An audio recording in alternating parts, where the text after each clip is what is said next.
January, and it was going to have to be completed by the 12th of December. And the reason I did that was 12th of December, 12, 12, 12, it was just quite easy to tell people. It's a nice, easy, rememberable title. And then I had to think, well, how big does an orchestra need to be? I don't really know much about orchestras, so I realised I was a little bit out of my depth straight away, rule number 2. So I just decided to do a bit of research. And I'll be quick with this, because I'm sure a lot of you know what an orchestra is anyway, but this is what I had to go through. I had to work out what makes an orchestra. So this we've got here. That's an orchestra. Oh, a little shiny pen thing as well, which is quite good. It may run out this, because I've been playing with the cats recently. So, but just to let you know, basically down here you've got the violins, you've got 2 lots of violins, then you've got the violas here, slightly bigger violins really, then you've got the cellos, then you've got the double basses, tuba, that's a double bassoon, then you've got the other bassoons, flutes, oboes, cor anglais, piccolo, bass. You see, basically this lot here are the woodwind, this lot here are the brass, and these here are the strings, and then at the back you've got percussion. That's pretty much how I knew it. I did hear a quote from someone saying that an orchestra consists of 4 sections: strings, brass, woodwind, and percussion. And they said that there is one other person who is in the orchestra, and that's the person at the front here, who just weighs around a stick. A lot of people think it's to keep the orchestra in time, but the quote that I heard was that it's because they need to communicate with each of the sections, because none of the sections communicate with each other. So that's pretty much what I knew initially when I started. Then I wanted to look at what the smallest orchestra was, so I could know, that's about 100 people. And I thought that's quite an ambitious thing. So what's the smallest? So I found this, Taschen Philharmonie, the Pocket Philharmonic, and there is 13 of them there. So that is apparently the smallest symphony orchestra. That's what they go out in the Kunstsaals. There's another picture of them so you can see it from a different angle, and a nice sexy pose to end with as well. Yeah. So 13, and then I thought that didn't seem quite right. So I had a look again, and I kind of just went through and thought, well, I need a few of these, and I had a look and said, okay, I'll make a minimum of 30. That seems like a realistic target to do. If I'm doing it within a year, I should be able to convince 30 people to join an orchestra. So the second rule was it had to be a minimum of 30 musicians in size and a maximum of 100. Then all of these are now in the third person, and the reason being that I've just copy and pasted them to the website. So I'm going to talk like Bomber from Auf Wiedersehen Pet for a minute. That I have to meet the musicians for the first time on the London Underground. That had to be one of the prerequisite rules that I said.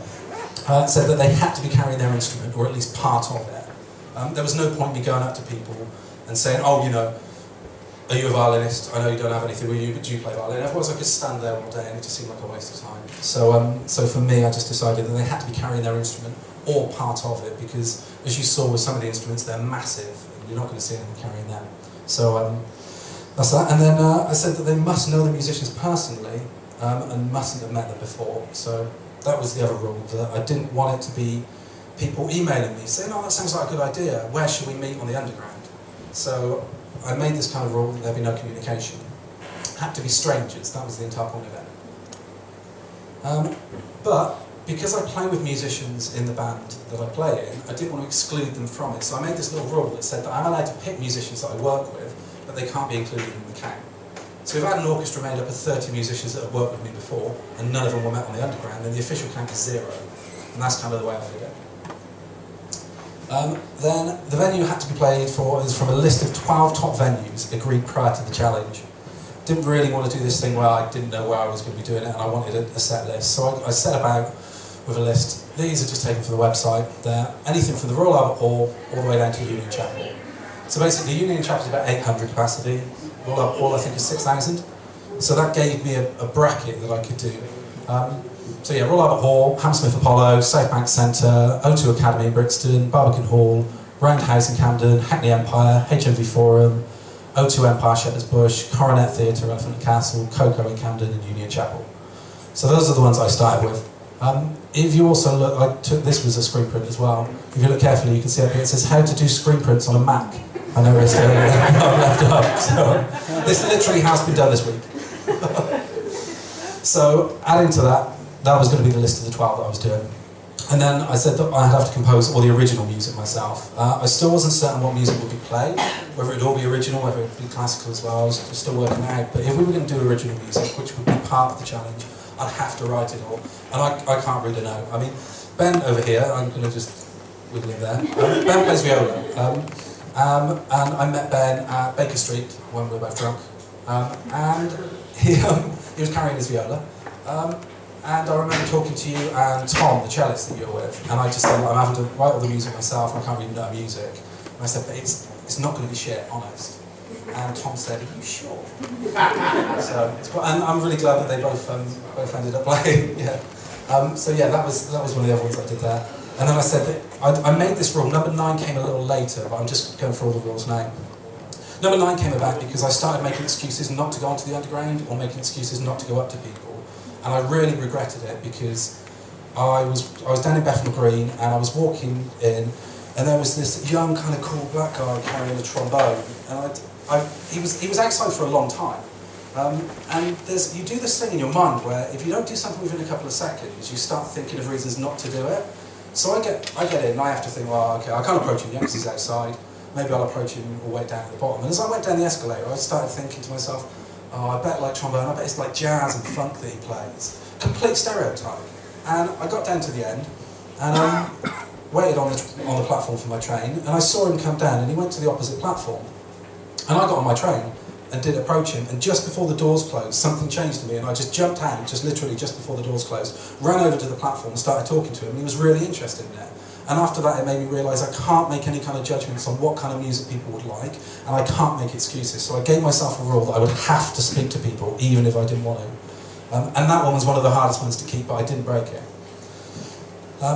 Then I had to contact each of the musicians personally to recruit them. I didn't want to just say, here's a card, speak to my PA, and sort of, I wanted to do it all personally, and that was one of the points of it. So all of the emails, everyone who got an email that joined, had a personal email, and as I started getting into triple figures, it was difficult to do hundreds of emails one by one, but that's what I did. And I kept with that because I wanted everyone to be recruited personally from me so that it would prove that it was something that was individually done. Then we made this rule a bit later on with it as well that I couldn't include buskers. The reason being, you can actually find out where buskers perform on the underground, and I could have just cheated and just waited till they were in the particular pitches, so I decided no buskers, but if a busker was travelling to the station, as I found a harpist and a saxophone player, then I could recruit them potentially because they were passengers at that time, but I couldn't go up to a busking pitch. So, one more rule to make it, because it's 12, that I can only give information to musicians who express an interest. What I started doing is saying to people, here's what I'm doing, yes, no, maybe. And the ones that said no, I'll be like, are you sure? And if they went, yeah, I can't tell you anything more, just disappear like it's mysterious. If they said yes or maybe, then I could give them some details. And this was something that I learned as I evolved doing it, because I set out doing it with no particular plan. I don't know if you've noticed yet, but I'm not particularly good at planning things. So then it was naming the thing, and what we were going to name it. So this is the first sort of clip with me discussing with Chris, the bass player, about what maybe we could call the challenge. So yeah, this underground challenge, basically forming an entirely new orchestra just by people that I meet on the underground, and then performing at a big venue in London on December the 12th, 2012. If you had to give it a title and a name, what would you call it? A name? Yeah, just a tagline. Oh, you're going to go to the Buzzwell Tube Experience. Yeah, the Buzzwell Tube Experience. I would agree with that, to be fair. But I would also say it's a very difficult experience, though, to be fair. But Al Bridges said that we should call it Clown in the Tube Station at Midnight. So do you think that's a better title? Clown in the Tube Station at Midnight. I think that's a wonderful title. I really do. I really do. And Tubestra. My friend John Lucas said Tubestra. Tubestra. It's like an orchestra on the tube. It's a Tubestra. I like that. Yeah. Tubestra or Clown in the Tube Station at Midnight. Tubestra, I think, because it's a little punchy. Yeah. Very clever, but punchy as well. Because the other one is like Kitam, Clown in the Tube Station. Kitsam. That doesn't make any sense, surely. Just call it Kitsam until people go, what does Kitsam mean? And then you go, Clown in the Tube Station at Midnight. But you have to sing it this time. You can't say it. Oh, right, okay. That'll be the rule. In that case, no, Tubestra then. Because it's easier, surely. And on a flyer, it will look better as well. It'd be very small font, wouldn't it? Clown in the Tube Station at Midnight. But not Kitsam. Kid sound. Kid sound. But What does kid sound mean? Exactly, it means like I mean, the Duke's version been known. yeah, we know what it means, but who else knows what it means? Well, everyone who asks. And then when someone says, do you know what this means? Yeah, okay, I mean, the Duke's version, we'll get them all to do it. Just repeatedly. I don't think anyone's going to ask me that though. But if someone now asks you, what does kid sound mean? What would you say? Well, I'd probably be confused, to be fair. Kid sound, what does kid sound mean? I don't know, the Duke's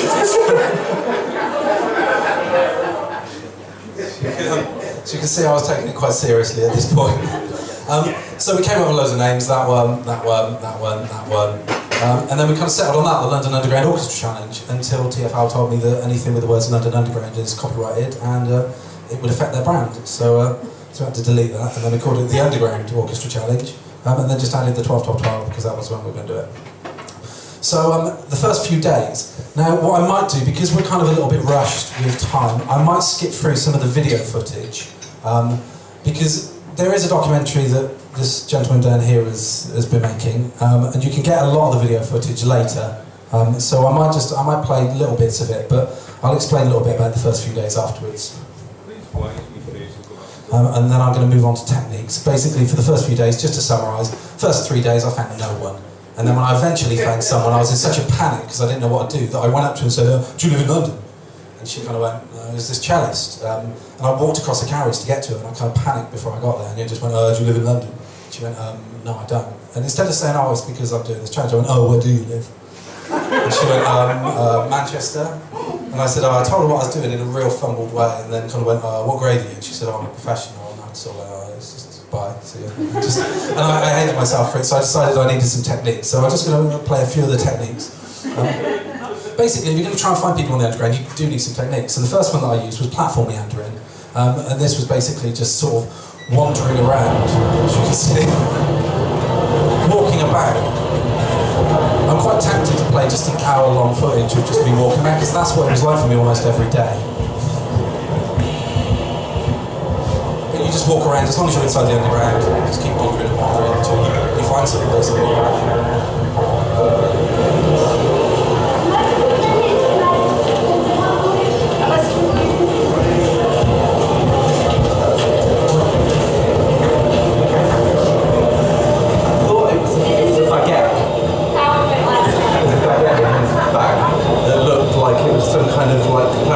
Flute case type thing. I was certain of it. From down there, I saw him run all the way up, and there's a bloody baguette. That pretty much happened to me on quite a regular basis, just going up to things. One of the worst ones is tripods, camera tripods, especially Japanese tourists, that you just see carrying these sort of big, they look like trombones, and I'll keep going up to them, and after a while you start getting used to knowing if it's a bit flimsy, the case, and but yeah. So that happened quite a lot. Train scanning was another thing I did, and this is effective, but it's quite tiring on the eyes. But basically, as you see here, what you do is you stand in one place as the train comes, and you try and scan each of them as it goes past. So this is where I do my scanning. It's like, I feel like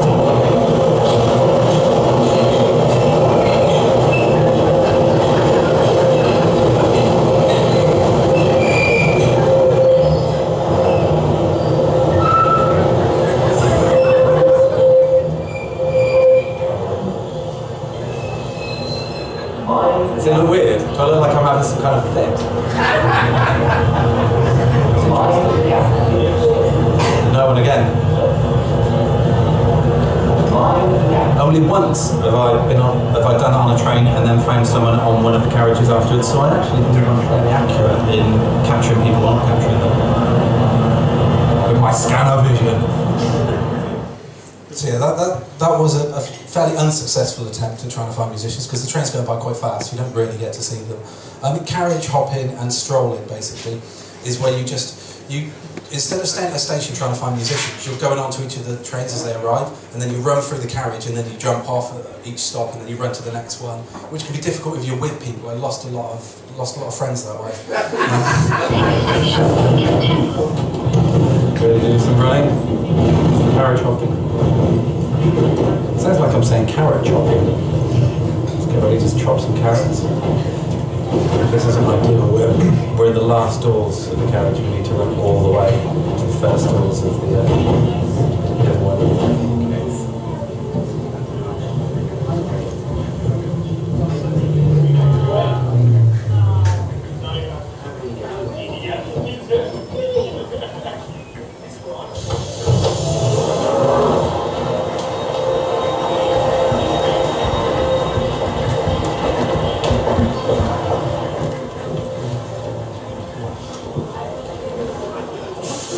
It's a pretty mental way of doing things, but it is actually sort of successful. So I'm ready for another round, another carriage. Oh yeah, it's about to get.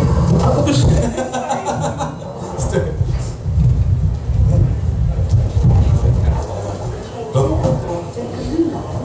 Mainline Excuse me, can I ask you, is that a viola or a violin? Viola, it is. I didn't just say to no one, just pretend I did find someone. That is actually quite an effective way of finding people, because everyone's got to go on the trains if they're travelling. And the last one is station loitering, and this is basically just stood in one place like a pest. Basically, there's a huge sort of jam, and I haven't seen anything coming from the Piccadilly line for a while. I'm taking a bit of a risk now. I'm focusing mainly on Bakerloo one, and the main reason being, if you look over here, if I see anyone, I have to run all the way round, and it's a nightmare. So I can't really be bothered. I'm focusing more on one, because I think I'm missing people. It's too many, and it's just a bit. So I'm assuming that if I just concentrate on one side, it might actually be better. Maybe, I don't know. I'll keep my eye on that one, but my main eye is on this one. That's pretty much what I look like a lot of the time, just a pest over here. Just, the announcements for burglary things that go on the underground occur quite frequently. And it's not particularly glamorous. It's basically random luck. It doesn't matter where I go. There might be some places that are more statistically more likely to find people, but there's something quite nice about, what did that woman said yesterday, serendipity. There's something nice about just being in a place and just thinking, right, I'm walking past, and randomly, at that point in time, that person's there. So I don't really think too hard about tactics. I like doing these different techniques to try and find things, but I don't really think too hard about the tactics. I quite like the idea of just, I'm wandering around and I'm going to bump into the people if they're there. It's quite nice. So this is why I'm strolling around. But strolling around in areas where there's no one is probably more foolish. That happened a lot. It's really difficult to predict where you're going to find people. One of the hardest things really was just working out which of those techniques was going to be the most effective. And then you've got the last one, and this is the one that I hated the most. I call it escalator madness. And the reason being, because I made that rule where I said if I see a musician I have to speak to them. You imagine how horrible it is as you step onto an escalator that you see someone getting off the escalator. At the same time, you've got to run all the way up and down. So I had to do this a lot, and I hated it. I'm very conscious about, before I get on an escalator, to make sure that there's no one that I need coming on the way up. Otherwise, that's happened already today. Some guy, a violinist and a cellist were at the top of the escalator, so I go on, go it down. I had to run all the way down and then all the way back up. It's frustrating and very, very annoying. This is the third escalator. This is my life seems to revolve around me just running up and down escalators at the moment. Like when we went missing in town, I was in Littlewoods and I couldn't find him, and he was trying to go down the up escalator. You see, this is what happened to him. There's one there. It's a bloody children. All the way around. Now I won't play the rest of this, but it's literally 3 minutes of me running around on escalators. There were 5 different platforms. I hate escalators. The idea originally, when I thought I'd have a little bit more time, what I was going to do was start having a sweepstake with people whether I'd actually find the musician or not. And I was going to get a show of hands to how many people thought I'd found him or not. Literally, it was horrible because I had to go up and down, and then there were 5 different platforms. And I wanted you to share my pain a little because I had to do this quite frequently. And I was going to have some kind of sweepstake with people, whether I actually found the musician or not. Do you want me to tell you whether I did? Yeah. Show of hands who thinks I did. Doesn't seem to have gone there. Show of hands who think I didn't. The ones who know me better. as you can see, running around. And that's basically, that's a first-person perspective of what it was like pretty much every day. Once you make that rule that you're going to speak to someone if you see them, it's horrible.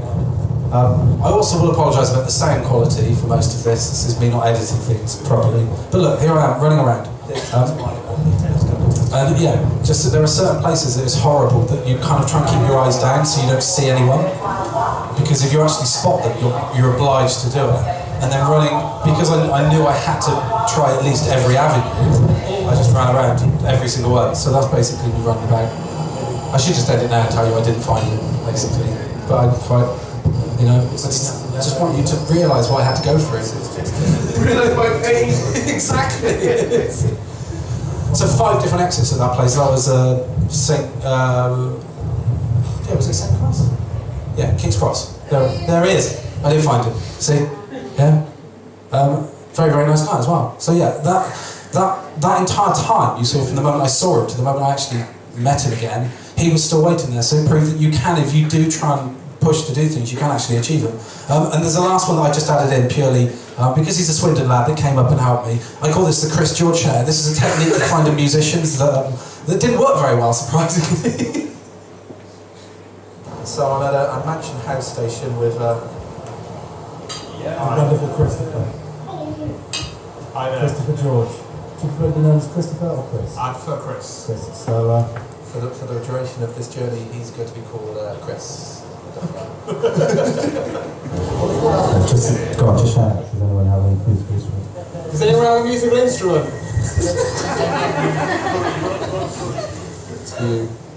So put your hands up. I think the fact that we giggled like kids might be one of the reasons that technique didn't work particularly well. So yeah, I did attempt it a couple of times, but it's horrible because you look mental. It's not going to work. So just a quick sort of update on where I was. This is where I was in March. I found 35 musicians since the 1st of January, and of that was the breakdown. I found 26 strings, 6 woodwind, 3 brass, and no percussion.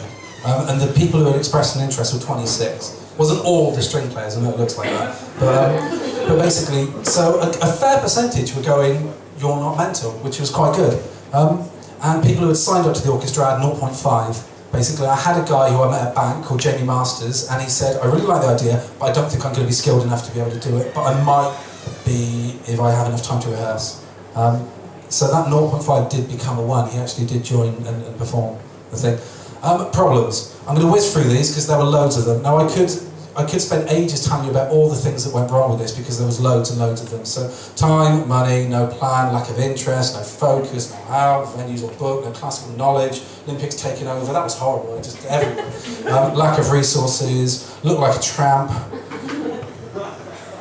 Just not enthusiastic. Rehearsals. What am I going to do then? Film licenses, insurance, money. Issues with TFL, and basically that was the massive one. Issues with TFL, that became a big problem. You notice all the footage that you've seen really at the moment, other than a couple of bits that I've taken from later, was handheld. Because I was doing it on the sly, TFL would not let us film in there. We were trying for ages to get permits, and suddenly I had to get insurance, I had to pay 250 quid for insurance just to cover anyone with me. Then we had to pay £50 a month just to be able to film in there, and that's before they even look at the footage, and then for every minute that they look at it, they charge you a fee. So we were pretty much screwed.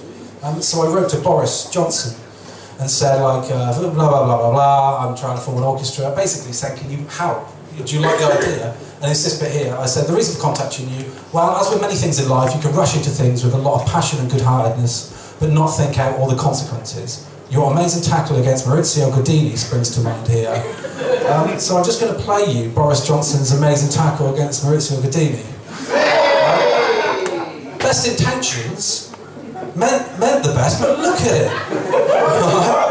Now, if you watch it again in slow motion, Boris is clearly a rugby player. Look at the way he puts his head in his hands. Oh my God, what have I done? You know, look at it. It's immense, and that's clearly one of the worst footballing tackles I've ever seen.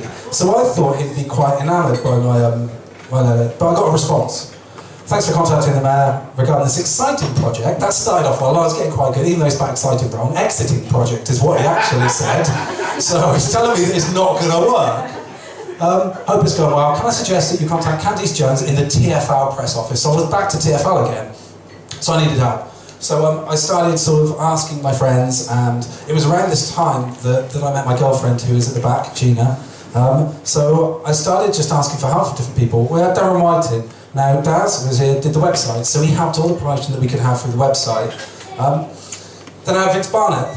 Vince is also here, looking particularly manly. He doesn't normally look like that, he normally looks like this. Vince was doing all the filming, so he was the one that we were getting the permit for, so he could come on the underground to do that.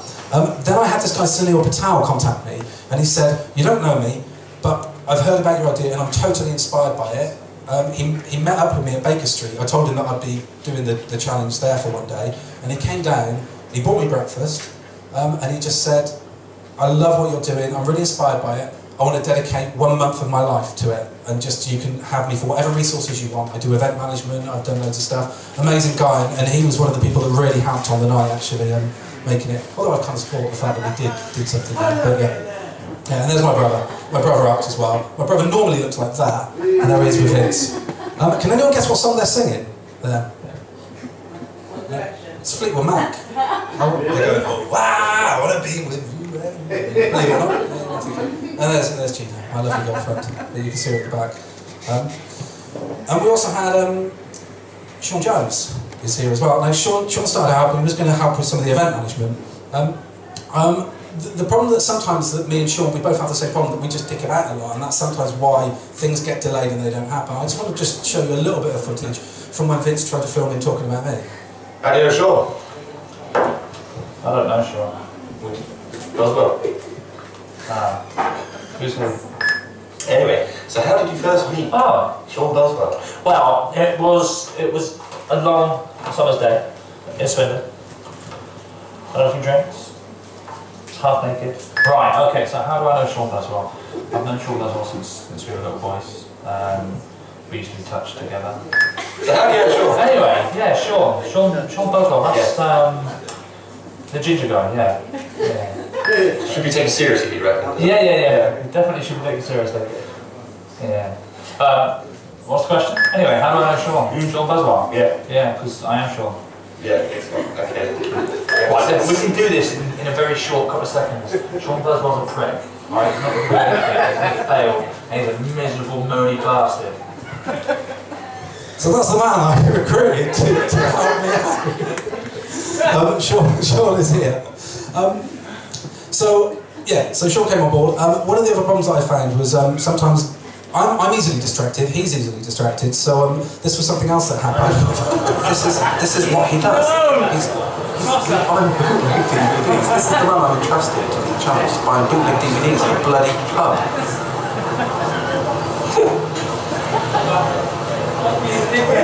It's actually outrageous. I hope this gets turned into some kind of film, so that he can be shown publicly. He won't be allowed to the screening. So like not allowed in the theatre anymore. He'll be banned from all cinemas publicly.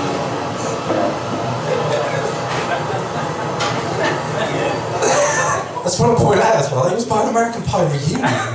But yeah, so basically that's what we were spending a lot of our time doing, and we really did need to start getting sort of focused with it. We had all of these venues, and this was, this is after March, this is between March and June. And we've been contacting the venue since the 1st of January, needed to be at one of the top 12 venues. That's what we had left. 12th of December is a stupid time to do a gig because everyone's doing all the Christmas stuff. So we were left with two venues, Union Chapel and the Coronet. Now the problem with Union Chapel is you can't fit an orchestra on there. So we're pretty much left with the Coronet, and that's where we were in June. At that point I found 159 musicians, and that breakdown, 109 strings, 28 woodwind, 17 brass and 1 percussion. I finally found a percussionist. The thing is, he was a drummer, not a timpani player, so didn't really help with the orchestra, but I'd sort of already said it. We had 4 others as well. Now, others came into the categories of non-classical stuff, saxophones, accordions, ukuleles. I went up to a lot of people with ukuleles thinking they were violins, and then I just felt too guilty to say, sorry, you're excluded. So I went, yeah, I'll find a way of getting them in. Kind of did. 130 of those people expressed an interest, and that's a massive percentage. Most of the people that I was speaking to were actually really interested in that. But people who signed up were only 9. So this was halfway through the year. I needed between 30 and 100 musicians to form an orchestra. At the halfway point, I hadn't made half the minimum. I needed 15 minimum at that point in time, so I was a little bit worried. I'd like to say that Ben at that point was one of those 9, so thank you, Ben. The rejections, basically. I just wanted to show you, this is basically what I had to go through on a fairly frequent basis. Although the percentage was high, the ones that said no, it was hard to deal with.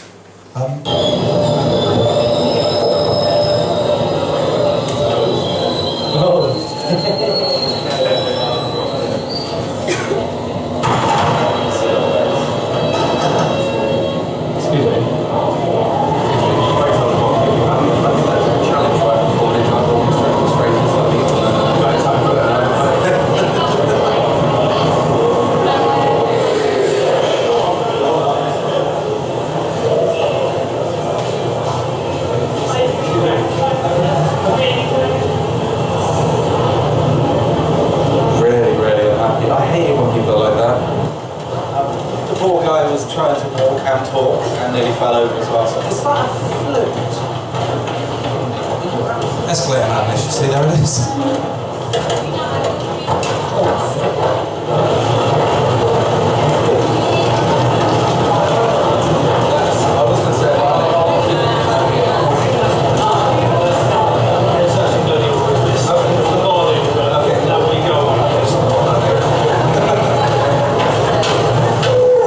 And that was pretty much the response. Now, I just want to point out, when I stopped him, because I had to speak to everyone when I was running down, I was running after this flute that was clearly down at the other side of the escalator.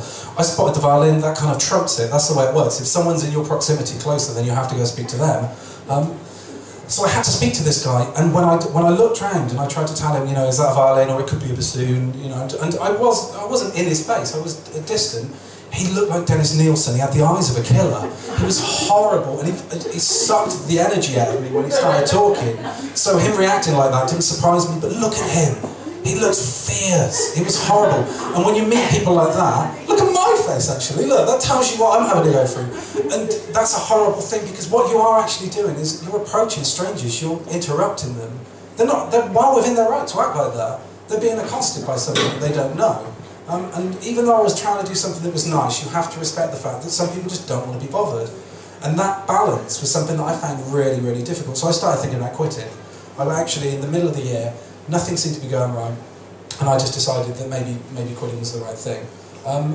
There was this quote from Maurice Schwartz that always stuck with me, which is, don't let go too soon, but don't hang on too long. And finding out was it just worth me doing it just for the sake of it, and then causing loads of upset, loads of financial worries.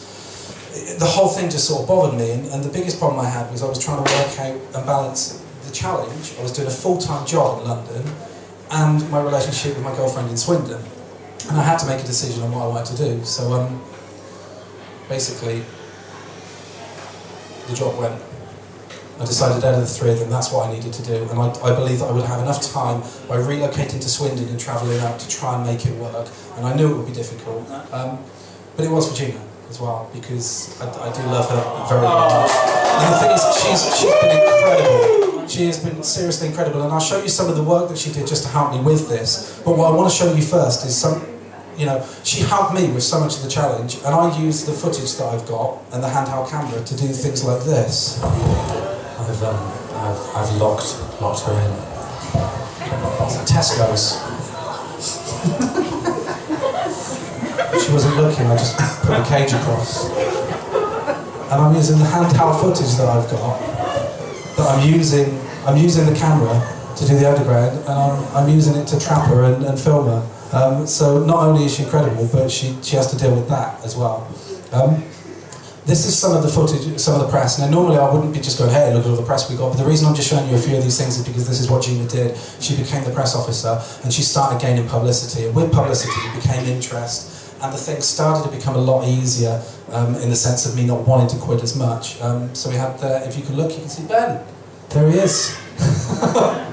That's obviously a staged photo because I didn't meet him at that very point in time. And he's also carrying possibly the most reggae viola case that you can ever see. So yeah, we had that, and then we had stuff in the BBC News, again Gina, and we had stuff on Heart, and there was loads and loads of others. And we did a gig at Union Chapel. Lovely photo from Carrie as well, who was here. Union Chapel, we decided wasn't going to be the venue for the challenge. We decided that it wouldn't be possible to do. So we decided to do a gig there in September, just as a warm-up with some of the musicians I met at that point. So by September, I met 213 musicians, 138 strings, 41 woodwind, 27 brass, 2 percussionists, one of them a timpani player, so I was quite happy. 5 others, ambiguous, I didn't know what to do with them. 173 had expressed an interest, and 28 signed up to the orchestra. So of those 28, we decided to take some of them to Union Chapel and do a bit of a look at what you might win kind of preview show with, I forget how many it was it 18, 19, 20, something like that. It was about 20 musicians. So yeah, basically that's what we had. And just to give you an indication, although 28 sounds like it's getting close to the 30, there is another problem that comes with it, and that is that you do need a decent balance to make an orchestra. So of those 28, 3 of them were bassoonists. Now you can see already here, you've only got 2 bassoons, so I'm kind of fucked already with that. In addition to it, I only had 2 cellos, 1 clarinet, 1 flute, 2 horns, 1 oboe, 1 timpani, 1 trombone, 2 triangles, no, not 2 triangles, 2 trumpets. 2 triangles, that'd be bizarre. 5 violas and 6 violins.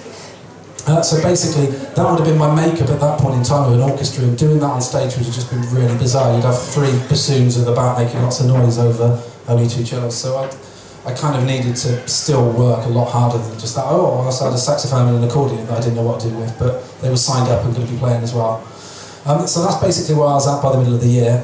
We just had these 2 venues, didn't really know what to do about it. Went to the Coronet, really liked it. They were interested in doing it on the 12th of December, but we realised there was no time to get everything sorted. I'd made a massive mistake when I started this challenge of trying to get everything done by the 12th of December, which meant could I recruit musicians up until the 11th, and then they only have 1 day to rehearse an entire show? Do I do it up until the show, and then they just drag them to the show? You need that preparation time, and I decided 6 weeks was a reasonable time. So we made a big decision at that point in time by saying, we got day trippers on board, as well. The entire point of doing this is I wanted to do a charity event. Everything that we had in all the leaflets that I'd handed out said that we wanted to raise money for charity, but we also wanted to find a charity that was willing to kind of take a risk with us on it. It was difficult enough, like me giving up my job and doing all that. We needed something from it. Day trippers came on board and gave us a massive lifeline that we needed, where they said, They'll invest some money into the venue, they'll take all the profits, we'll help with all the promotion. The 2 of us came together and they actually helped pretty much put the show on. But we decided that the Coronet was going to be difficult, so I had to look at the rules and say, well, how do I do this? It says that I have to do it between then and it's got to be completed by the 12th of December. It also says the venue has to be from a list of the top venues agreed. And we only have those 2 left. So I had to start making a decision, and the decision that we made, with day trippers as well, was that 12th of December was too soon to do the actual show, that I should form the orchestra by the 12th and we should give a little bit of time. So we decided to try different dates. And once we looked at January, Shepherd's Bush Empire opened up. They were the ones that wanted to do it in the first place but were booked on the 12th of December. So that's basically the place that we went for, and they were really, really supportive of it. But technically, it is my most successful failure, because I didn't do it on the 12th of December. What I set out to do was form an orchestra and do a big performance with strangers that I met on the Underground by the 12th of December in a big venue in London on the 12th of December. You hear it in some of the footage that I talk about, and there's no point me denying that. I didn't succeed, but at the same extent, I have to look and say, is it still a successful failure? I started looking at other rules that I could potentially break at that point as well, and thinking, well, could I do this and that? And then I thought, no, it's just, if I read them properly, the challenge is completed. I have formed the orchestra by the 12th of December, and the venue is going to be from the list. It doesn't say it has to be on that day, so yeah, let you decide whether you think I actually succeeded or not. But I still needed musicians. I was still really low on musicians, so I decided to do a Baker Street all-dayer. I spent the entire day in Baker Street. I got there at 6 in the morning and I left at midnight, and I just stayed in the station. Felt a little bit like that guy with Tom Hanks in The Terminal, I think it is. Just literally didn't leave the station, travelled around, and there's some footage that you can see of me there. I won't bother showing you now. The one thing I do want to show you though is after being there for over 12 hours, 16 hours I think, after about 12 hours, my brother turned up, dressed as Sherlock Holmes to kind of cheer me up.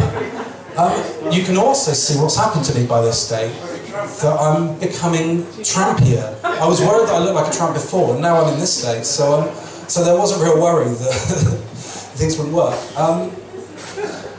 The Baker Street Day alone met 75 musicians, just from start to finish, that I found, which was the largest by far that I found in any place. So, at the end of December, by the 12th of December, I'd met 328 musicians. The thing about Baker Street, though, is it made me realise that I probably could have just taken a week's holiday and just spent it there, and maybe I could have found the entire thing. But of those people that I met, only 3 or 4 of them actually ended up in the orchestra, so it still wouldn't have happened. Only twice did the same person come by, but everyone else was new, fresh people. So of those, I actually met 77 musicians, but 75 unique musicians in that time. So yeah, every one of them just travelling through, going from. The thing about Baker Street is you just have a lot of universities and a lot of music colleges and a lot of venues around there. So you're kind of just, you're cheating in the way that you're tipping off the classical musicians and going for that. And I wanted it to be a bit more random. But still, it worked out that way. I didn't end up with all of the people from Baker Street. Of the musicians found by December, 328, and that's the makeup that I had by the end. So I'd spent 340 days on the underground.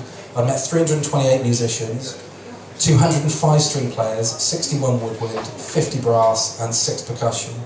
And when you saw the diagram of the orchestra earlier, and you saw that you had a majority strings at the bottom, and then you had a lot of woodwind and slightly smaller brass, the percentage that I found kind of represented an orchestra. So it looked, in that sense, that it might be all right. I also had 6 others. I had loads of ukuleles and accordions and saxophones that I didn't really know what to do with. But I was pretty certain I'd find a way. 251 people expressed an interest. So when I started this, if I'd have said to you, I'm going to go onto the underground and I'm just going to approach random strangers, what percentage do you think will actually be rude to me, which will be nice to me? You probably wouldn't pick such a high percentage, and it just goes to show that people in general are inherently kind. Most of them took the time to listen to me when I looked pretty much like that tramp, I don't think I look too bad there. Do I? A bit Grizzly Adams, maybe. Certainly expected. Yeah. But yeah, so a lot of people spoke to me when I looked like that. Of that, we had 52 people sign up to the orchestra. That was the amount of strangers that I've met at that point in time, which was phenomenal. It was more than 30, less than 100, but it was more than half the maximum that we'd gone for, so I was really pleased.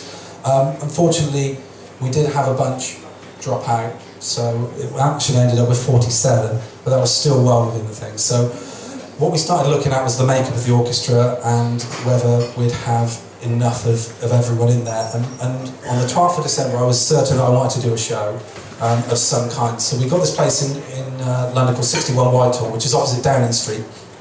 The big sort of war room, and we put all the musicians who were free on the 12th of December in there for the first rehearsal.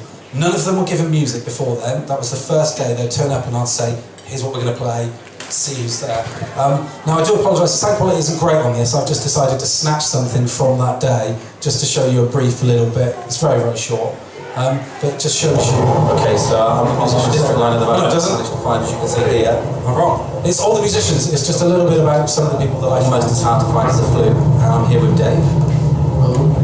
Because I haven't shown you anything good about the people I saw with that. So was it 9 more? You're going to have to retain them. So yeah, it's going to be different. Yeah, this is just little snippets of people that I've met. I thought it was just nice to show you some good stuff. Claire, and this is Rosie, and they're both violin players. So you've been playing tonight. So yeah, basically we're on the Northern line, and I managed to find a browser. See, this is the best instrument of all. Unfortunately, it's just used for effect.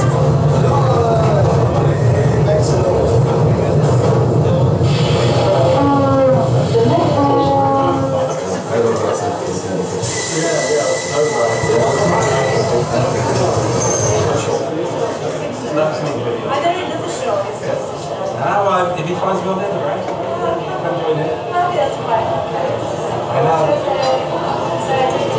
It is, yeah. Okay, so I'm at Leicester Square, just to meet my brother, just met Luigi. As you can see.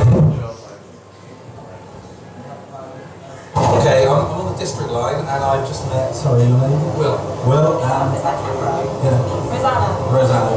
Rosanna has a flute with her, see here. And Will's carrying a bassoon. And they've just told me I've just missed an oboist as well. I've just missed an oboist. All I need from you is whether you're interested, like, it's a yes, no, or maybe. Yeah, maybe it's fine. Maybe it means that I can give you some more details.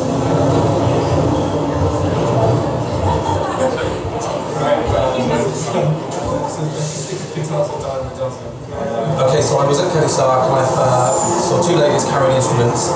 So in a mad rush, I've got on the train with them. This lady here, carrying an oboe, and this lady here, carrying a clarinet. I'm not going to embarrass them and talk to them too much about it. I just want to ask you very quickly, what do you both think of this idea? I think it's fabulous. Sounds really interesting. There we go. See, I'm not as crazy as I seem. So that's kind of just a little snippet. I just wanted to just grab something quickly. Very last minute, obviously, brilliant sound quality by me. Considering I'm an engineer, I should know better, Dave.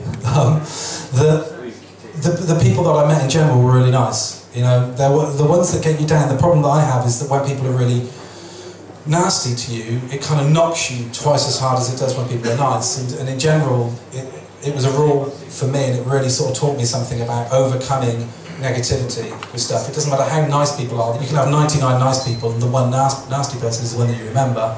And it's about overcoming that, and that's pretty much what I had to do. So 12th of December was there. We'd done a bit. I'm just going to show you a little picture of some of us in the snow. That was just a few of us rehearsing. We went all the way out into Brixton to a school there that gave us free rehearsal space, so that really helped as well. Just a bunch of us in the snow, and it was really, really bad weather. And this lady here, she travelled from Stoke-on-Trent. She was only in London, in Waterloo, just for an audition. And each rehearsal, Joy, travelled from Stoke-on-Trent each time, which was incredible. Here's a little bit about Whitehall I was just showing. This is some of the musicians that have turned up. There's Ben, there he is. But yeah, I just wanted to show you very briefly that it did happen, that I wasn't lying, just in case. So really, it's just towards the end of it, really, just whether it's a success or not. I mean, we decided to do the show on the 26th of January at Shepherd's Bush Empire. All the musicians were recruited by the 12th of December. But I have to just tell you one other thing that is a truth, which was that we were short on some sections.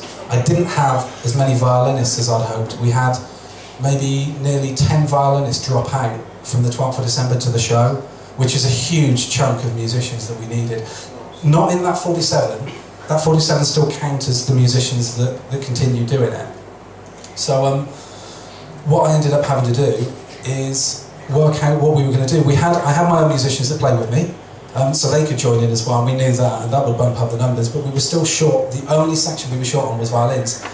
And then it turned out that the trumpet player in my band said, there's a bunch of people turning up to the Shepherd's Bush show that are all musicians, and a load of them are violinists and cellists, and if you're short of people, do you want me to ask them? So we got the paying punters, who were strangers to me, to join us on stage last minute, literally with 1 or 2 days notice, learn the music, and they played with us. So for me it was. So I'm just going to very briefly, I haven't edited this, and bear in mind that the DVD and the documentary that Vince is doing is properly edited. It all looks nice. I've just taken the footage and just crammed it into a PowerPoint presentation just because I wanted to show you some stuff. I'm just going to show you a little bit of the end of the first piece that we did at Shepherd's Bush Empire. We got each of them, one other thing I'll say, I got each of them on stage, I introduced them all, I remembered their name and the station I met them at, and I only got one station wrong. There were 68 people, musicians, that played in the end with us. So I managed to remember every single person, because every single person for me was someone that I personally connected with. That's why I wanted to... Thank you very much, Ross. So here's a little bit of the last... We decided to do 3 classical pieces, by the way. I haven't even told you that. I'm awful at remembering these things. 3 classical pieces, a bunch of music that I wrote without reading music, and a medley of underground-themed songs, which we may play some later, but here's a little snippet.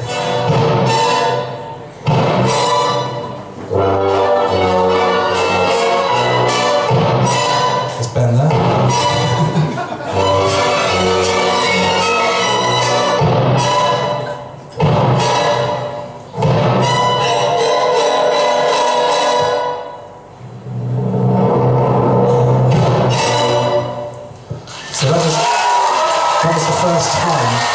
that was the first time that those musicians had been on stage together, all together, and that's what they managed to pull off. It was pretty phenomenal. So we're going to take a break, and then I've brought down some of the musicians. So what we might do, it's up to you guys. Do you want to have a break now, and then we set up the stuff and we play some songs, and we play you just some footage from the medley of underground themes, and see if you can guess. Basically, we did a medley of 8 songs, all from films related to the London Underground, and if you can guess all 8, you get a prize. An actual prize. So what we might do is we might show you that afterwards, and then we're going to set up, and the musicians that have come down from London we're just going to do a little acoustic thing for you here. But do you want the Q&A with me and the musicians now, or do you want to take a break? Q&A. Okay. Do you want me to introduce the musicians to come to the stage who are here? I think that's a good idea. I think I should start with Ben, the ubiquitous Ben who appeared in loads of the footage. So, come on up, Ben. Yeah. We'll get everyone to come on to the stage. We've got Ben. Next time we have the lovely Amelia. Come on, Amelia. We'll get all the musicians if they're here. They might not all be here. Now, Amelia wasn't someone I met on the London Underground, but she had heard about the challenge through my brother and really, really loved the idea. So she kept trying to find out where I was on like Twitter and stuff and trying to catch me. Because that would have been allowed. I wasn't contacting her, but we kept missing each other. We couldn't do it. But eventually, she's a violinist, and we needed a violinist. It made perfect sense to get her involved. So Amelia, who else have we got here who played? Is that it? Is it just 2 of you come down from London? Hannah, where's Hannah? Hannah's here. Oh, Hannah. Do you want to come up? You don't have to. You can sit there. We can shout. We don't need this. Go on, partner! Come out of the light. Don't feel like you have to do that. I don't mind criticism, but I hate feedback, Dave. All right. So while we're here, just before we take a little break, we do have Jacqueline. Now Jacqueline should come up, definitely. Jacqueline's a clarinetist that I met at Paddington. Now Jack, the great thing about Jack is, when I met Ben, I met him because I spotted that he had his instrument. Now Jack, I didn't. This is the great thing about it. I spotted the person she was with who was carrying a trombone. A guy called Adrian? Yeah, Adrian at Paddington. Now Adrian was, I told him what I was doing. They'd just come from a concert at Paddington Station, and I told him what I was doing. I said yes, no, or maybe, and he went, I do a lot of charity stuff, but it's a no from me, thanks anyway. And I thought that was it, and Jack just said, is it any instrument for the orchestra? And I said, yes. He said, I have a clarinet in my bag. It's a yes. And I was like, yeah. And the great thing is that Adrian went, actually, it's a yes for me. So yeah, it was wonderful. So you were one of the few musicians that I met who I didn't spot the instrument of. But who else here? We'll go with you 3. I think it's not going to confuse anyone anymore. Have you got any questions about this? Or do you want to ask them why they decided to do it? You share that Q&A, Ross. At least have a question. Yeah, why did you, when you seen this dude? Especially when I look like that with a beard. I like that when I saw it. Obviously, What you'll probably notice when you look at the demographic of the people that joined is I should probably tell you that the majority of them that signed up were probably before I had the massive beard. No, I don't think it was, but it could well be. I might have to look at that point. I think it's a very, very interesting point. But for me, it's amazing that you'll have people like Ben and Jack that will be happy enough to speak to me when I'm just a stranger. I mean, Jack, you had a chance to walk away because and you didn't even have to tell me you had an instrument, so you were the one that had the perfect get-out, really, if you wanted to. But because I stopped them at Paddington by the turnstiles, you could have just said no thanks, both of you could have said no thanks and walk away. Ben was a little harder because he was actually on the platform. It's trapped. So he was trapped. So it became a lot harder, and often the musicians that were trapped, you can understand why they might talk to me more because they can't just run. Whereas people like yourself, where it was transient and you were walking past, you can't say no thanks. Go on, Vince. Why were you such a prick to film? Why was I such a prick to film? Because he is a prick. Yes. I was actually going to put a lot of the footage in. I showed the stuff from Shaw where he's kicking him out. I didn't show you much of me. The reason I made the decision not to put in all that stuff is you're going to see it all, like, we'll put it all on a DVD and you can see what an arsehole I can be to film. But I didn't want to take up more time with with more and more jokes. And just I wanted, trying to condense it all down was difficult enough. So I made the decision yesterday. I took out all that stuff. There's loads of me. Why did you ruin everything? But the reason being, really, it goes from the same point. Everything I've done from the moment of doing this show to doing the challenge was about honesty. And the problem I have with documentary making is often it's fake. That you've done something and then you have to stand in front of the camera and say, we're about to do this, when you've already done it. And I'm an arsehole for that, because I'll just go, we're about to do it, Adam, we've already done it. So it's very difficult to get, for a viewer, it's horrible to watch me, because all I keep doing is saying, no, that's already happened. Keep peeling away what they call the 4-4. So yeah, I know I'm very, very difficult, and I think Vince does deserve a round of applause for all the footage. He followed me around. Vince! Oh yeah, so I'm Vince. And he had that to contend with. Obviously this is his idea and great idea. Did you feel that it was successful? Yes, definitely. Why? Definitely. I mean, my God. He did all the work. He did all the work. I mean, we just had to turn up. And even if we couldn't turn up, he was so understanding and considerate. He wasn't manic. He was calm through it. Despite probably what he was feeling inside, probably a volcano was erupting inside him, but he never showed that side. He was just, so grateful that we took our time, blah, blah, blah. And yet he was doing most of the work. We just had to turn up. You guys agree? Yeah, absolutely. I mean, he was... I don't know, I mean, there are a lot of musicians that you see going around on the tube every day, and it was only when Sean came up to me that it was just like, when he explained the premise, and yes, I was drunk at the time when he met me. He gave me his business, he gave me the card, and the next morning when I woke up, I was like, oh yeah, I remember. And then I tweeted him and I got in touch with him, and that's it. But then all of a sudden I then became aware of just how many people there are actually. You notice so much more how many people there are on the underground when you're not even together, and then all of a sudden they're just like, oh god, there's a cello, there's a violin, and all that, and actually, I mean, it wasn't an easy challenge for sure by any way, shape or form, but I mean, I tried to give him slightly subtle hints like, why don't you come to this tube station at this time, because there might be a lot of musicians who are going with you, because I play in an amateur orchestra, and so I was like, well, I'm going to be doing a concert at Piccadilly Circus at this time, so why don't you come at this point, there might be something here. Come to Cutty Sark when you met Livia and Kemi, who were students at the conservatoire where I work. It was like, there's going to be a lot of students there, so it was just kind of trying to subtly help him out by not giving any actual indications, but the commitment was absolutely there, and it was just such an inspired idea, and I don't know, I enjoyed doing this sort of thing, and it was great too. And I think the only thing that was really set up was that picture of you and I, really, that we did. A few fake things in. And the hilarious thing was, we had the evening stand-up photographer there, and even whilst we were walking down to the platform, you noticed someone with a ukulele, and you dashed off when we were walking down there with the photographer, and I was like, where the hell's Sean gone? And he's down there chatting because he noticed someone with an instrument. And so I started talking to this guy with a ukulele, and the guy from the evening stand-up was taking snaps, and I kept saying, don't take photos and put this in the paper because I look like a moron. But like, he's forming an orchestra, but that's a ukulele. Like, anyone who knows anything about classical music, I just look like a moron.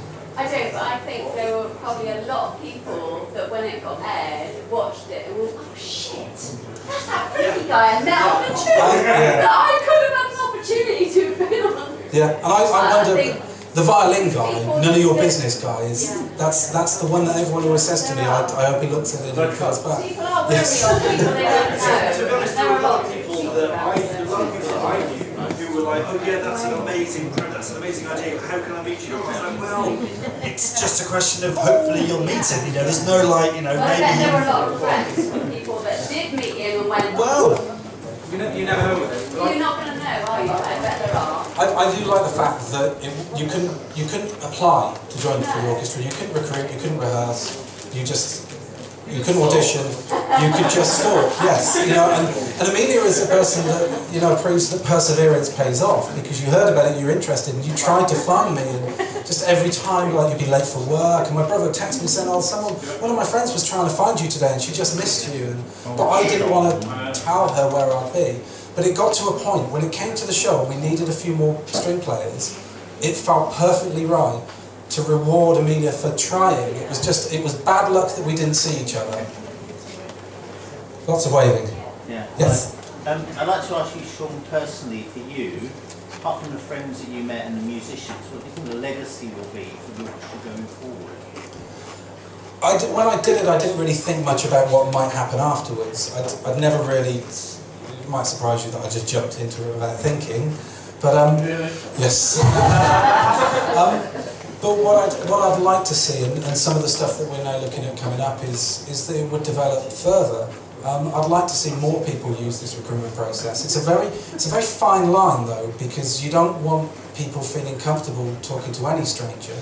So you have to find that balance with it. I would like to see more happen with it, but the honest truth is it's so difficult. I mean, just to give you an indication, if we filled all of the seats in here at like £7 door price, we'd barely cover the cost of getting everyone down. And tomorrow we're playing Riftstock, and Sunday we're playing Lechlade Festival, both of them unpaid. So doing anything is very, very difficult. Society doesn't really sort of respond well to the arts, so in general, it will be luck whether it can continue. But I think everyone would like to continue doing stuff, and that's all that really matters. Yes? How many opportunities do you have to get together and properly rehearse? It's a good point, yeah, good point. How many rehearsals? 4 or 5. Yeah, and full rehearsals, none. On the day. That was it. Some of them, like the trumpet player, Kevin Robinson, recorded with like Ray Charles, and he's been on like tours with like Simply Red and loads of different bands. He's an incredible trumpet player.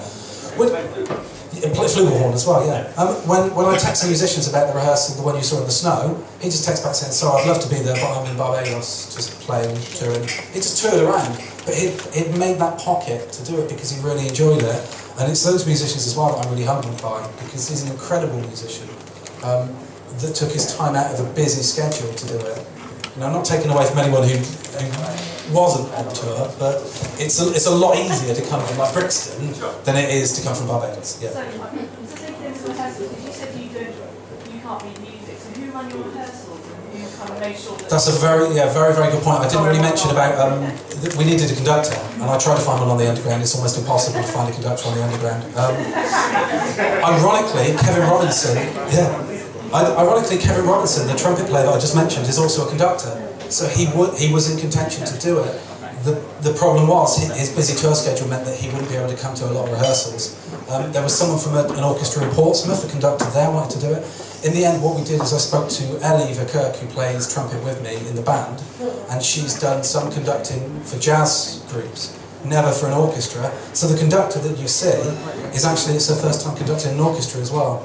So just everything about it just becomes harder and harder when you consider it. Yeah, she did an incredible job. So I'd write the music. I'd basically go, is it good, is it bad, does it work, does it not? I work in kind of, it's weird, I work in kind of like a hip-hop way of like taking samples and beats and moving them around. I do it with music, something like that. Yeah, exactly. I don't really. No, but I cut and paste. I just cut and paste stuff around music, and it just works in the same way. Visually, it just looks right, and you just hope it works. And that's a very good point, actually. I'm just going to ask you a question. What do you think about the music that I write? Does it work from a classical point of view or from an orchestral point of view? I think in the first instance, how Sean said he liked things to look pretty on the page, which when you're actually reading the music is not necessarily the best way to read the music, whether it looks nice on the page. So yeah, I mean, ultimately we just rewrote a few things, and I was like, yeah, maybe just write it this way instead, because it's slightly easier to read. It looks less pretty, but that's how it is at times. But translation. Yeah, absolutely. Yeah. There was nothing that I wrote musically that got vetoed or didn't work. There were certain debates that I have with some of the musicians with them saying that some of the music I write isn't right in the way that I not necessarily write it but actually make it. They say that the notes don't work together. I do what people say is tension and release a lot. I build up a lot of tension and then it just kind of releases, I guess. That's why they call it tension and release. Now I think about it, I look like an idiot. So yeah, I kind of write that kind of stuff. So yeah, in general, I think it works. You'll hear some of it in a bit anyway. So I think, unless anyone's got any more questions, I think it's booze o'clock. Yeah, let's take a break. We'll be back in like 15. Thank you very much.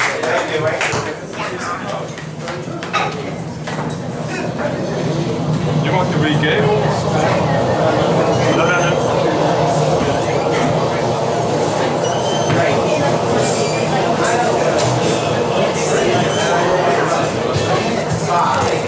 For sticking around. Logistically, trying to set up a band even like, I don't know, 10 of us. Just in the time after doing it will be impossible to sound check and get all that. So we're just going to do it all acoustically. After all, free electricity, how would this music be played? Any of your instruments, free electricity. I mean, like that actual one. 1890. Anyone better than 18? Hannah on cello with 1870s. No. Who said? Oh. Yeah. If there is anything that you want to hear more or less of, if I'm too loud, I can always sneak back or I can turn around. And we'll adjust. Listen to the monitors, please. None in the fold back. Sure. It's worth noticing that the underground was going before these instruments were made. Really? It's 150 years in the order. Oh yeah? Did you hear that? The underground older than any of these instruments. Underground 1, us 0. Yeah. Okay, well we're just going to play some songs and then if we've got time afterwards we might play some footage from the actual show for you and give you a prize. But anyway, this song ironically is called Don't Go Wasting Time. Which is what I just done.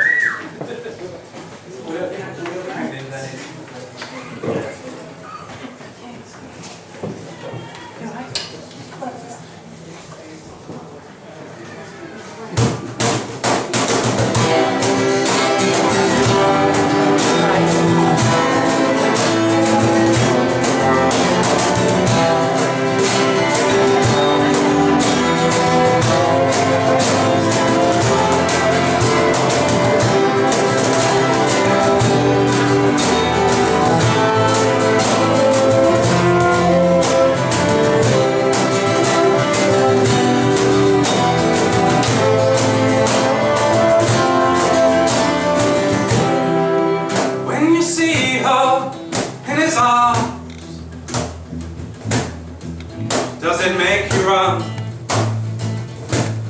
Tell her what you've become.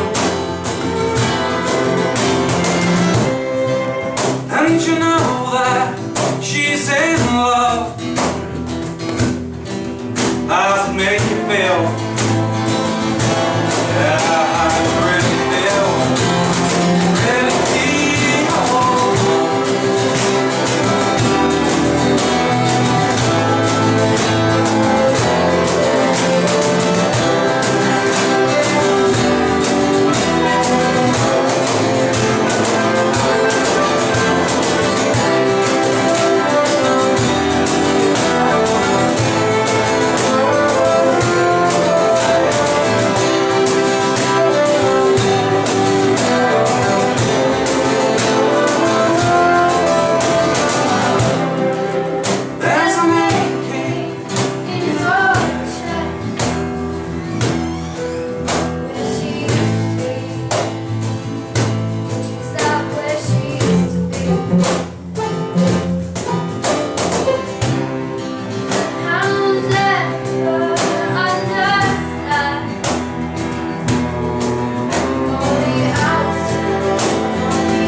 move around? Any of us move, or are you alright? No, you're good. All good? All good. More reverb on the vocals. Yeah, lots. We're gonna do a song called "It's You and It Will Pass." Here we go. I forgot to mention during the presentation as well that in September we ended up playing on the London Eye as well. Oh yeah. Went round, yeah. We went round on one of the carriages. What do you call them? Pods? Carriages. One of the carriages in that foggy London town. Yeah, we did that, and it was kind of similar to what was sad, wasn't it? Really? Thank you very much for using Live again. Oh yes, yeah. We raffled off the tickets for punters to join in Raise Music Live, which Debbie is a part of. Okay, it's you, it's them, it will pass. Okay. What?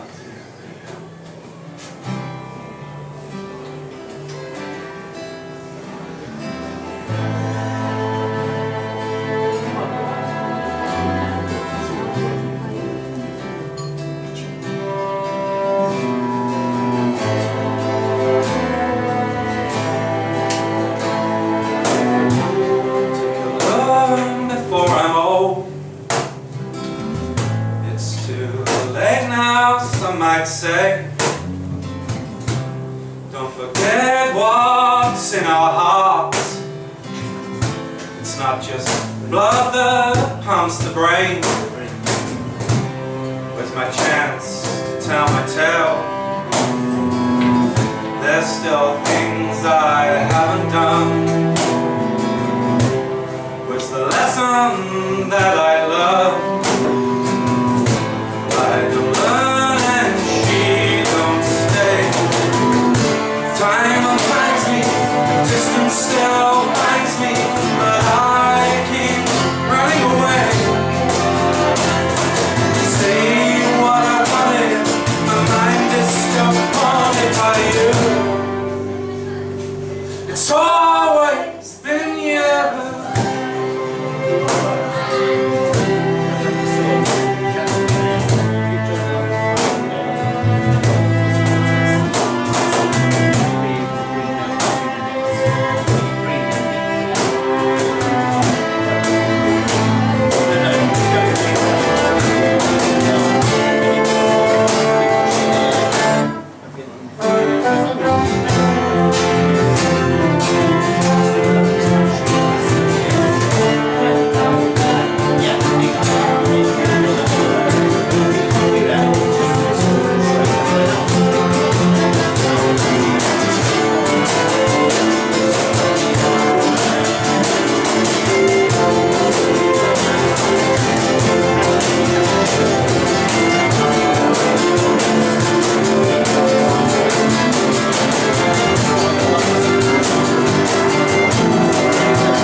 Yeah. Oh yeah. I don't know what's happened, but my back hurts. I can't play properly anymore.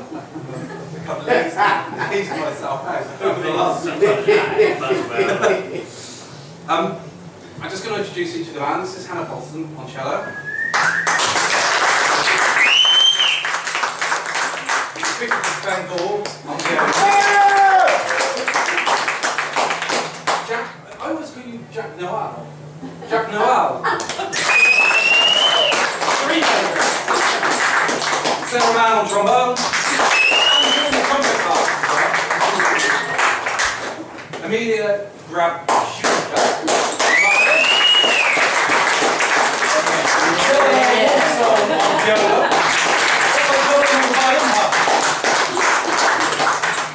James Atkin on K-Roll. Tony B on the voice box. And big welcome to Ian Jock Kerr for his first time playing with us.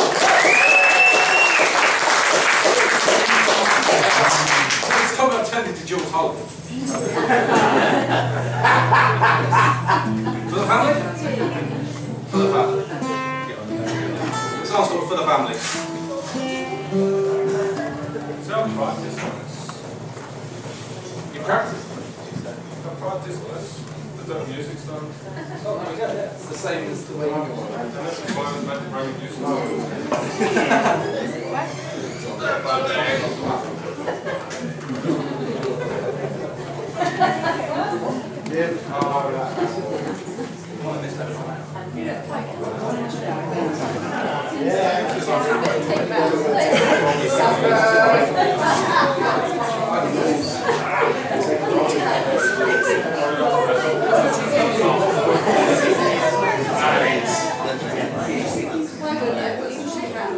Over this weekend, we're going to be joined by different musicians. So tomorrow, I think all of us are playing our Bristol. We're also being joined by flutes and violins and trumpet, saxophone. Yeah, they're all coming down for the weekend, basically. That's what we've got. So you play next time? Sunday? Black Lane on Sunday at midday. Sunday midday, right. And that'll be with a drum kit. Black Lane, riff. For the families.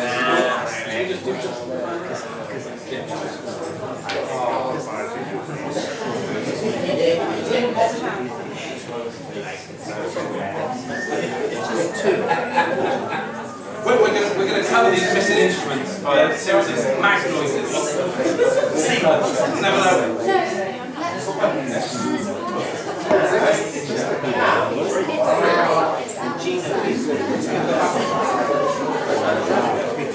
Yeah, but it's not as good as possible. So don't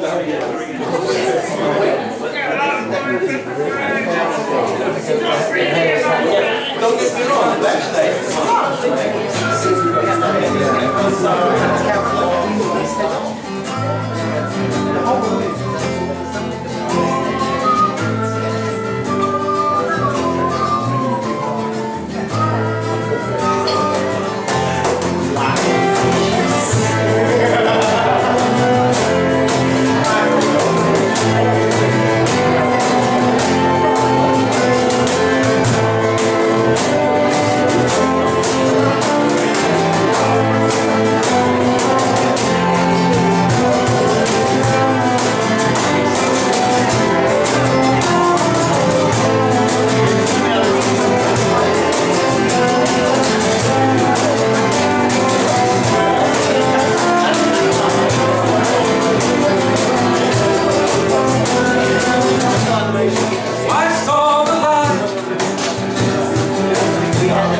Jock has decided on his music he's been given to draw little caricatures on each. On this one, I believe it's the David Frost.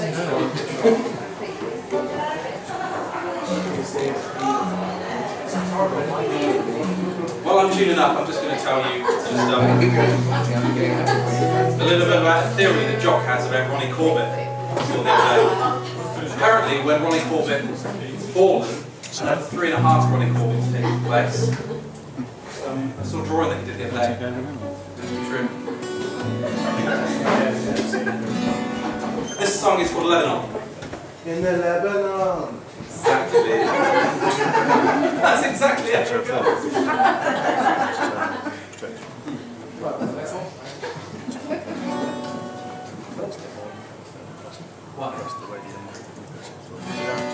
Yeah.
Rock and roll, man!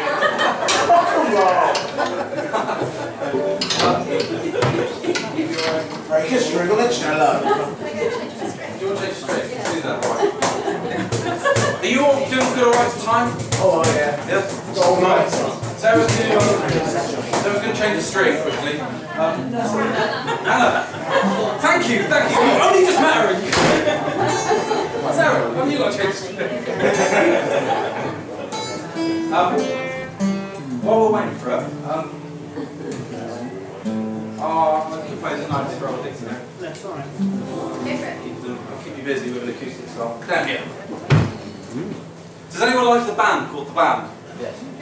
Yeah, this is a cover of, oh fuck, I haven't played this so long. I immediately regret that decision.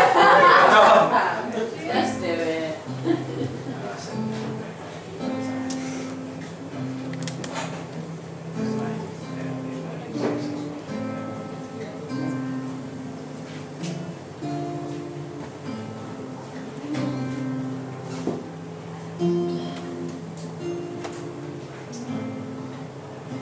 I immediately regret this decision. I may not be able to get through all this, but I'm going to at least start because I do like the song, and it's a way of covering. Virgil Kane is the name, and I walk on the Danville train till Stoneman's cavalry came and tore up the tracks again. In the winter of '65, we were hungry, just barely alive. By May the 10th, Richmond had fell. It's a time I remember all so well. The time they drove old Dixie down, while the bells were ringing the night. They drove old Dixie down. Well, the people were singing, they sang la la la la la la la la la la. Back with my wife in Tennessee, and one day she calls to me, says, look Virgil, quick come see, there goes a Robert E. Lee. Well, I don't mind chopping wood, and I don't care if the money's no good. You take what you can and you leave the rest. But they never should have taken the very best. The night they drove old Dixie down, well, the bells were ringing the night. They drove old Dixie down. Well, the people were singing, they sang la la la la la la la la la.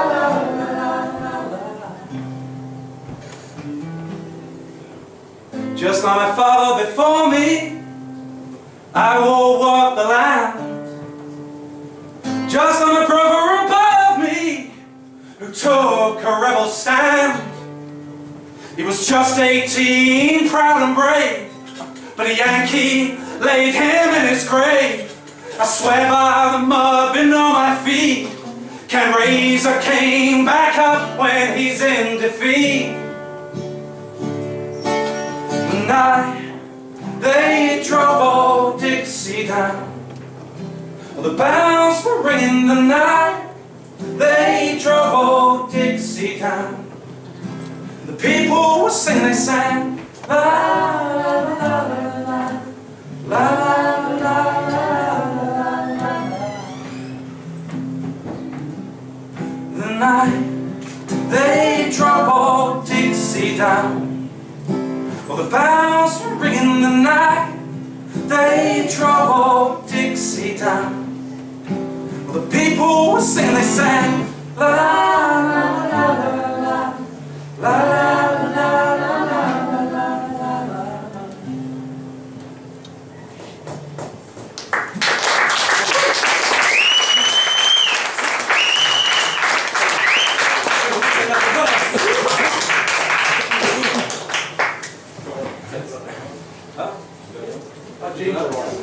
Yes.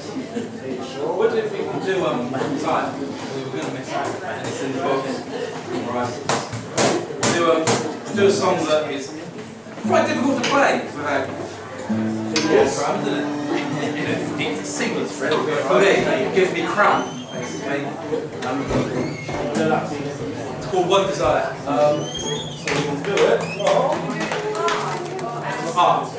Actually, do it from T. No, from S. Do it from halfway through the song. We have in these scores, what I do is there's a thing in this. I use computer software basically. I don't just write my hand.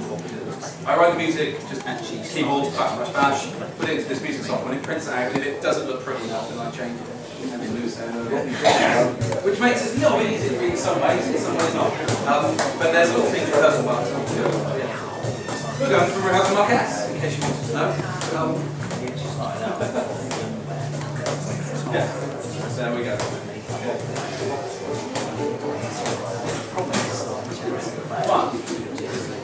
This information. Hello. This misinformation. Finally don't go. Memory. Life isn't over.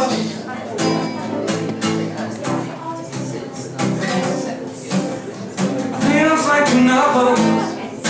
Somebody's line that was given to you. Strangers and breaking.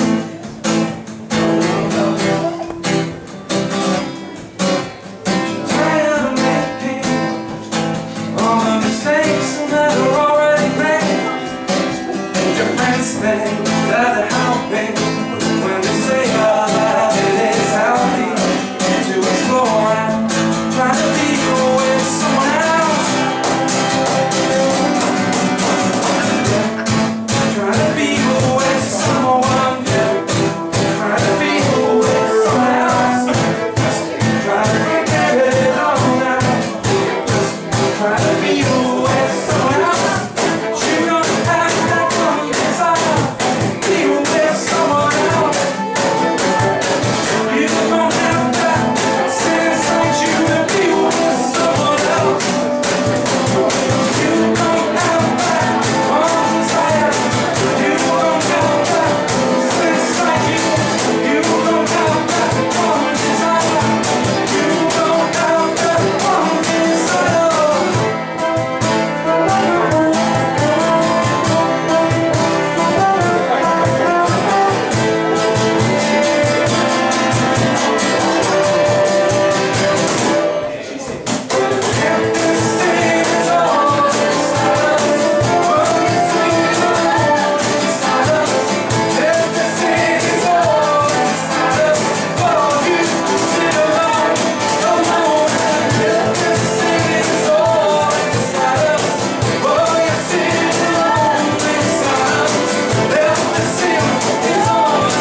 Well, Hannah, Sarah Paulson,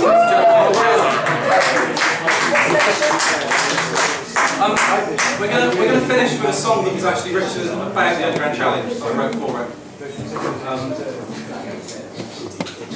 Basically, it's a touching me. Message really for it is just that if you don't give up, you might do something right. Inspirational words. Inspirational words. Next. Yeah, what's next? There was some footage I was going to play you, but we can't run out of time of Berlin. Recently I went to the Berlin, went to the U-Bar to see if it would be possible to do the same thing in Germany. And I met this guy called Michael, Dutch guy. And there's some footage that you'll be able to see, we'll stick it online. Basically in the Berlin Underground, I'm talking to him and we're talking about musicians and stuff. And he says to me, Sean, what I do to protect myself if someone attacks me, he pulls out this kind of zipper fluid. And he goes, if someone attacks me, I just open this thing here and just say, yeah, you want to watch it? That's fine. Now you're on fire. And so I get a feeling that it might be a little bit more dangerous in Berlin compared to London, maybe. Paris. Paris is not. Barcelona. Any suggestions of where to do it next? If you think I should do it next? Lisbon. Manchester. Okay. Yeah. So this song was written specifically for the Underground Challenge. It's called The Road.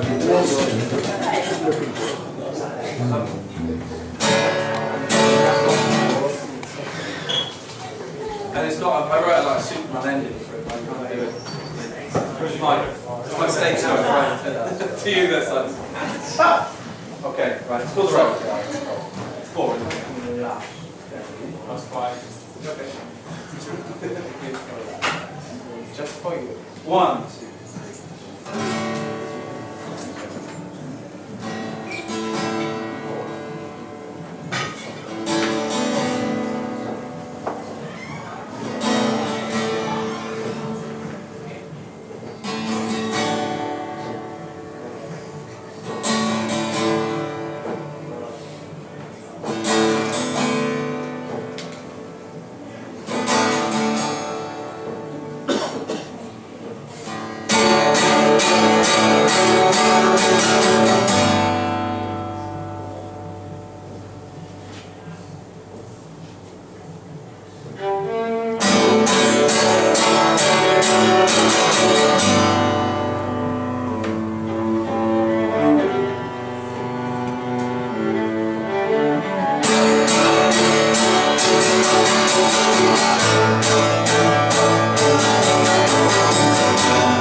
It's so long. You'll go wrong. Can't always find this road you're on. It's so long. If you take all the things that you thought were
we're not going to be able to play any more music.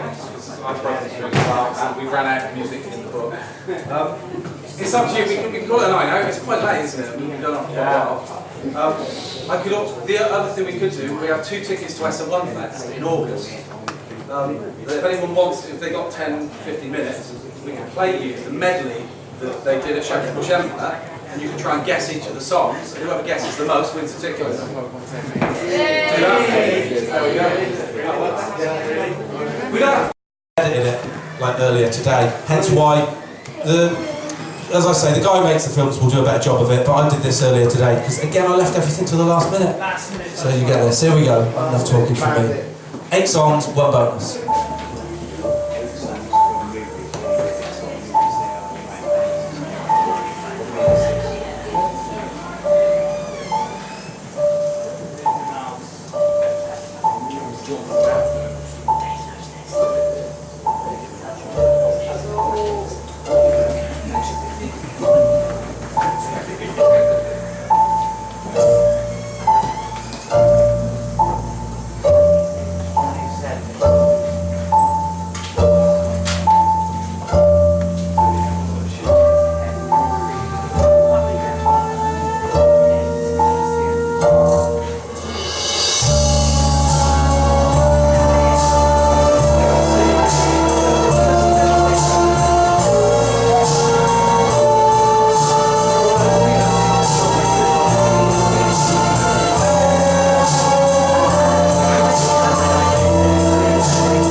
Hawaii, my life.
Love is all you need.